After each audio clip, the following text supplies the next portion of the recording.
ওখানে বসে কি করছো? আমি আজকে যাবো, আজকে বড় ট্যাংরা মাছ নিয়ে যাচ্ছি। তাড়াতাড়ি রান্না করো, তাড়াতাড়ি রান্না করো, আসো আসো। কাজগুলো গুছিয়ে নিয়ে যাচ্ছি। হ্যাঁ, কেন আজকে কারে রান্না হবে? না, গুছিয়ে রাখি, রোদ্দুর হচ্ছে এখন, কাঠগুলো শুকিয়ে যাবে। তো বন্ধুরা চলো, তোমাদের দাদাভাই ট্যাংরা মাছ নিয়ে এসেছে। সবজি কিন্তু কিছুই আনেনি, ও কোথায় যাবে বললো। আমি রান্নাটা করে নিই, এসে খাবে। তো আমি তাড়াতাড়ি রান্না করে নিই, ছেলে ঘুমাচ্ছে। আজকে আমি ট্যাংরা মাছ রান্না করবো সর্ষে বাটা দিয়ে। ট্যাংরা মাছ কতটা বড় বড় আমি কিন্তু এখনো চোখে দেখিনি। তো চলো কিভাবে রান্নাটা করছি তোমরা ভিডিওটা দেখতে থাকো।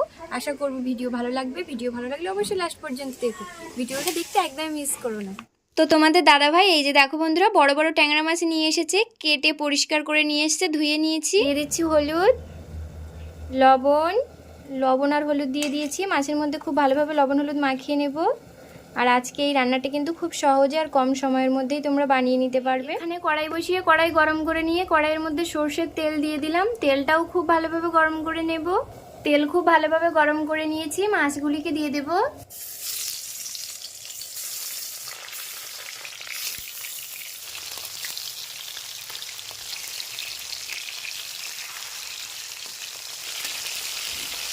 মাছ কিন্তু খুব সুন্দরভাবে ভেজে নিয়েছি, মাছগুলিকে উঠিয়ে নেব।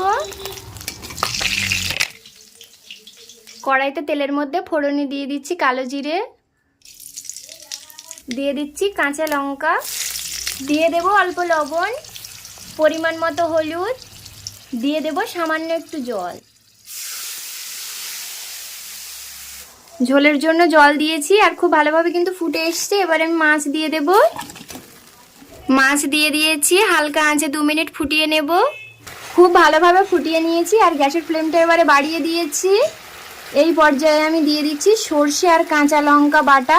আর সর্ষে কাঁচা লঙ্কা বেটে কিন্তু আমি ছাঁকনি দিয়ে ছেঁকে রেখেছিলাম। সর্ষে আর কাঁচা লঙ্কা বাটা দিয়ে দিয়েছি। এবারে আমি 1 মিনিট খুব ভালোভাবে ফুটিয়ে নিচ্ছি। খুব ভালোভাবে কিন্তু ফুটিয়ে নিয়েছি। সামান্য পরিমাণে সর্ষের তেল দিয়ে, সামান্য পরিমাণে একটু সর্ষের তেল দিয়েছি। এবারে কিন্তু তরকারিটা আমি নামিয়ে নিচ্ছি। তো বন্ধুরা আজকে এই রান্নাটা তোমাদের কেমন লাগলো অবশ্যই আমাকে কমেন্ট করে জানিও। যে কোনো রান্না কিন্তু দেখে বোঝা যায় না, রান্না করে খেলে তবেই বোঝা যায় তরকারির স্বাদটা কেমন লাগে। তো তোমরা বাড়িতে অবশ্যই বানাও। তো বন্ধুরা সর্ষে বাটা দিয়ে আজকে রান্না করেছি। ট্যাংরা মাছ কিন্তু অনেক রকমভাবেই রান্না করে খেয়েছি, আজকে সর্ষে বাটা দিয়ে রান্না করলাম। খুবই অল্প সময়ের মধ্যে এই রান্নাটা আজকে আমি করেছি। তোমরা অবশ্যই বাড়িতে বানাও আর ভিডিও ভালো লাগলে একটা লাইক করে দিও। আর হ্যাঁ বন্ধুরা, সর্ষে বাটার সময় কিন্তু অবশ্যই কাঁচা লঙ্কা আর লবণ দেবে তোমরা। তো চলো বন্ধুরা, তোমরা সবাই ভালো থেকো, সুস্থ থেকো আর এইভাবে বাড়িতে বানাতে একদমই ভুলো না। আর এরকম রান্নার ভিডিও পেতে হলে আমার চ্যানেলটিকে একটা ছোট্ট করে সাবস্ক্রাইব করে রেখে দিও বন্ধুরা। তো দেখো দেখতে কিন্তু অসাধারণ হয়েছে, খেতেও কিন্তু খুব সুন্দর হয়েছে। না বানালে বুঝতে পারবে না যে তরকারিটি খেতে কেমন হয়েছে।